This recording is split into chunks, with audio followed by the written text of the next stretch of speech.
Hey, this is Mr. Oliver talking to you for the third time about more stuff you should probably know for the AP test. First things first, let's go back to the 18th century. In the 18th century, we had something called the cottage system, also known as the putting out system. And essentially, the idea was that people were making textiles in their own homes in order to earn a little extra money. What would happen would be that the merchant would come from the city, drop off some material. The people in their homes would use stuff within their home. They would have like looms and whatnot to make shirts and whatnot, textiles, blankets, whatever. And then the merchant comes at the end of the next week, gets the textiles, gives them some money, bada bing, all done. Isaac Newton. Oh, cottage system. You normally identify this with Britain. And this is a pre-industrial thing, sometimes called proto-industrial, because it predates it. It's a system that predates industrial, the factories and stuff. Okay, Isaac Newton. Everybody knows that he's the gravity guy with the actually fallacious story that an apple bonked on his head. But he's more than just that. He believes there are rules that determine how everything works. And yeah, gravity is one of those things. And he uses science and he uses math to figure out how the world works. He believes everything can be figured out. He believes in God, but he also believes that God has set out all these rules that explain how stuff works. And you can figure out those rules, and you can become kind of an interact with the laws that God has put into motion. Edmund Burke, another Brit. This guy is a conservative critic of the French Revolution. He writes on the revolution in France, wherein he says, what's so bad about having an aristocracy? What is the problem there? I mean, really, when we come down to it, isn't it good to have different social classes? Isn't it right for property owners to have more privileges than others? Etc., etc. As you can imagine, he was not very popular with the French revolutionaries. They never got a hold of him, though, because he was in England. Speaking of the revolution, two things I wanted to talk about that were important. There was a revolutionary calendar. This does not last. This is not a long-term change. It is instead meant to cleanse the world of the history of Christianity and of monarchy and start all over again, literally from the year 1. This is not popular. They make 10-day weeks. They try to eradicate any reference to gods from the names of the months or days. It all becomes things that reference liberty or various harvest agricultural terms. It's like 10:30 right now. I'm starting to get a little bit tired, but I kind of wanted to record this for you before I leave for the weekend. So pardon me if my brain starts malfunctioning a little bit. Metric system. You know what the metric system is. Just know it comes from the French Revolution. It's a long-term effect of the French Revolution. The Grand Tour. One of the more recent exams does talk about this. I'm talking about the practice exams. I don't know if this is still on the regular one. I have no way of knowing. I don't want to know because that would be wrong to figure that out. Don't tell me if you know. The Grand Tour was basically starting up in England and moving your way south through the continent. It was kind of a coming-of-age thing for really rich English dudes, although northern Protestant countries this was kind of a thing that you did if you were in the 18th century and you wanted to get kind of a classical education, see the effect of Rome and Greece on the rest of civilization, and enrich yourself.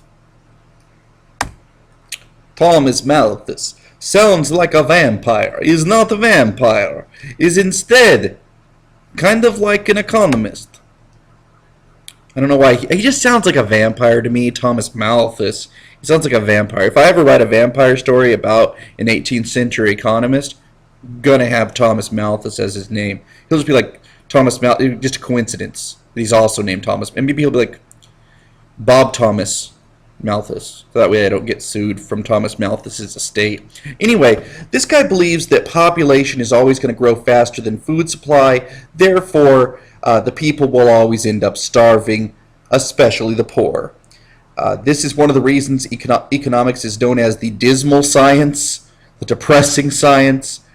He is deeply influential on David Ricardo, who comes up with the iron law of wages, basically saying that wages will always keep people at a basic subsistence level of survival. So basically just what you need to survive. You're never going to really be advancing. He also really influences Charles Darwin in the 19th century with his ideas on natural selection, kind of related to Malthus's ideas about population and food supply. Except Charles Darwin isn't applying his to humans. Magyars, vocabulary word, you should know. Magyar equals Hungarians. Basically, they enjoyed privileged status under the Austro-Hungarian Empire when they were after the dual monarchy of 1866. Just know that word. Luddites, another vocabulary word, this one from the English Industrial Revolution. Followers of the mythical figure Ned Ludd. He was this guy that would go in and destroy the frames, the machines that the workers were working on. And the idea was, well, if those machines are broken, then you will not be able to take away our jobs, because they believed that machines would ultimately destroy their livelihood. They're not really correct on this one. They're wrong, I think we could safely say. But I'm sure that it's called creative destruction if you ever get into economics at a higher level. That new technology can lead to old jobs disappearing, but they also create new jobs.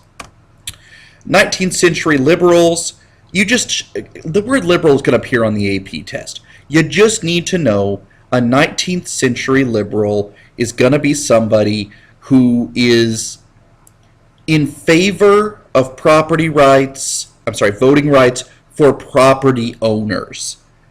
Generally speaking, they're in favor of nationalism, especially if they are in Eastern Europe under the Austrian Empire, or in Central Europe under the little fragmented German states. You really got to be careful with dates here, because as the 19th century goes on, liberals really kind of expand their definition. And it gets to the point where in Britain, by the end of the 19th century, everybody except women can basically vote. They've eliminated a lot of their requirements for, we shouldn't let poor people vote. It's like, well, we shouldn't let anyone less than middle class vote, and we shouldn't let anyone less than working class vote, etc. But they're all bound in the 19th century to their sexism. They don't let women vote until the early 20th century, which is bad. You should think that's bad. Romantic music. So you mean like Barry White? No, not like Barry White. I mean basically music from the Romantic era. The Romantic era is not just about like, oh, what you doing today, baby? It's instead more like follow your passions, follow your dreams, realize yourself inside. Don't be bound by the box of a factory. Look out, appreciate nature. Find your national spirit. Can have something to do with nationalism too. It can be like saying, hey, we, the French, shouldn't be run by a bourgeois monarch like Louis Philippe, as seen in Les Miserables. Maybe we should be something else instead. Guys like Chopin that say, you know what? Poland rocks. It would be nice if we were not under the control of a bunch of different nations that kind of cruelly and selfishly took Poland off the map in the 18th century. Stuff like that. Giuseppe Mazzini. Giuseppe Mazzini. If you do not know Giuseppe Mazzini is Italian, you might need to take a break for the evening. He is an Italian nationalist. He is responsible for the Young Italy movement and is partially responsible for the revolution in 1848. Now, that is unsuccessful. Italy is not going to be unified until Sardinia kind of takes the lead in the north, and some wars are fought with Austria and France. Well, France is helping, against Austria. But Mazzini is an influential figure. He's kind of like the heart of Italy. He's kind of seen as this guy that's a great inspiration for the nationalist movement.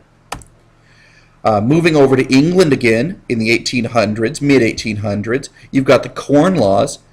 Essentially, the Corn Laws aren't just about corn, despite their name. They put taxes on foreign grain, and the idea is to enrich English landowners, because they are going to be able to sell you their wheat and their corn and whatnot at a higher rate. Well, the Irish think they have a way around this. They're like, oh, it's no problem. We don't need that stuff. We got the potato.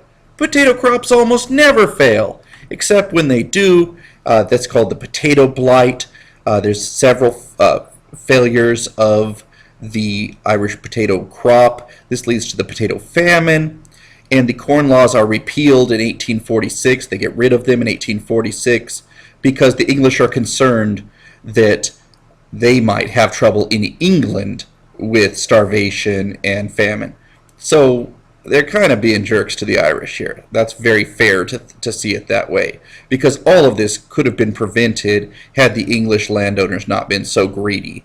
And a lot of the Irish hold very justified bias against the English about this, saying like, look, this is just one more thing of many that you guys have done to treat us poorly. Speaking of treating people poorly, Alexander II of Russia reverses treating people poorly in his country, which is pretty remarkable. One thing I always do is I remember Joseph II of Austria freed the serfs in Austria. Alexander II of Russia frees the serfs in Russia. So it's the seconds there, Alexander and Joey. He does this in 1861. It's one of he frees the serfs, that is, as part of his great reforms. This takes place after the Crimean War, where Russia had suffered a terrible defeat. It became obvious to everyone that Russia was backwards, that they needed to get more industrial. Alexander says, look, we need to get rid of our serfdom laws. Nobody else is really doing this, which is not really true, but they're like the last holdout of the major nations there in 1861. America, of course, has its own, actually worse form of serfdom in that it has slavery. The Russians got rid of serfdom before the Americans got rid of slavery. 1861 for the Russians, same year as the Civil War in America begins. Over in France, at the end of the 19th century, George Hausmann, which is a great name. He sounds like somebody who builds houses. And guess what he did?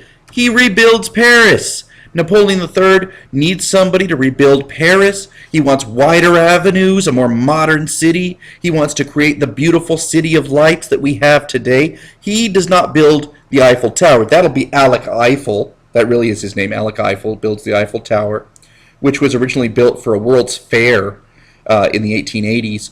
And they were going to get rid of it, but then they kept it around because YOLO. Actually, because tourists liked it. But YOLO, really.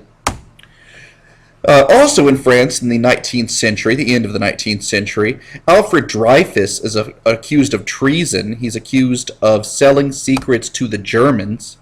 This is not true. He's being accused because he is a Jewish captain in the French army, and it reveals that there's a lot of anti-Semitism in France, even during this Third Republic, that is supposed to be a more liberal republic. It's supposed to be more accepting. What it leads to is a big conflict between church and state in the Third Republic, and a move away from the church by the left. this will persist, actually, into future republics as well. The July monarchy is out of order here. This should be before, but I already did this, and I'm doing this live, and like I said, it's probably like 1040 or 1045 now, so I'm just going to put it in here. Really, technically, this is 1830 to 48. The Dreyfus Affair and stuff like that that we have been talking about was late 19th century. The Dreyfus Affair is in the 1890s. The July monarchy is Louis Philippe, sometimes called a corrupt bourgeois monarch, and he was encouraging people. I'm going to pause it because someone just knocked on my door. Okay, they just told me it's too late and I need to go home because they're going to set the alarm. So, real quick, July monarchy is the idea that Louis Philippe was encouraging people, especially really favoring the upper middle class. He claims to be a fan of the French Revolution and all that, but really it's lip service. He's really not doing much to actually represent the real ideals of the French Revolution, and he is overthrown in 1848. There will be a new election in 1848 in December where they will elect Louis Napoleon as president. That will not last long, because Louis Napoleon will then declare himself Napoleon III. I will stop here. I'll record another one of these probably on Monday? Don't know. YOLO. Good night.